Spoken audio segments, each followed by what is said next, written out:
Jim, I want you to put your GM hat on. You have a chance to have a cold beverage and celebrate this, and then you wake up on Monday morning and you're David Stearns. What's your first call, Sean Manaea or Pete Alonso?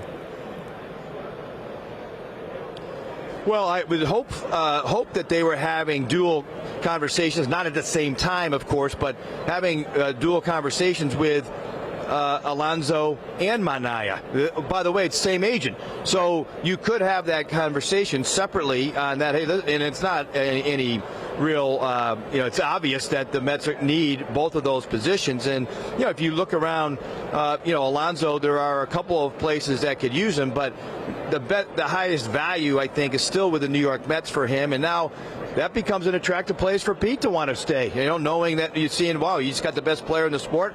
Why wouldn't he want to come back too? And so, you start to wonder about that. And obviously, the pitching side of things, it's well documented the year that Manaea had, and we haven't heard much about him so far. There's still some other good free agents out there, but we know it's going to be probably a lesser term deal. Manaea would be a great fit. We know he's already been a great fit, and we know he can pitch in New York. So, for me, those would be the two next moves, hopefully. And if you get a sense of you can get them both, try to clear that if you can by the end of next week.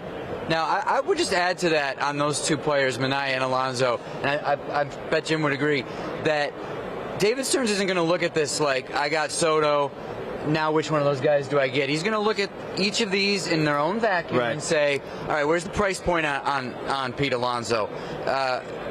Sean Manaea, is another team really going to offer 4 years? Am I really comfortable with 4 years on a pitcher who's going into his mid-30s? So they're going to look at each individual case, and it would not surprise me if both came back. Right. But it also would not surprise me if we see a Christian Walker or a Carlos Santana at first base, other options in the rotation, because Stearns is not... He did not make his name as a bright executive in this game by being a big game hunter. He knows how to build a roster and make moves. You go, oh, I didn't know they were going to sign that guy. So I don't know that it's going to be either of those players. I don't know that it needs to be either of those players. They'll be considered, but so will a lot of other guys. If Severino got 3 years, I think it's safe to assume that someone's going to offer Manaea 4 years, so the Mets are going to definitely have to match that. But Andy Martino and Jim Duquette, we appreciate your time, and now you can enjoy that cold beverage I was referencing a few minutes ago. But thank you very much for your time.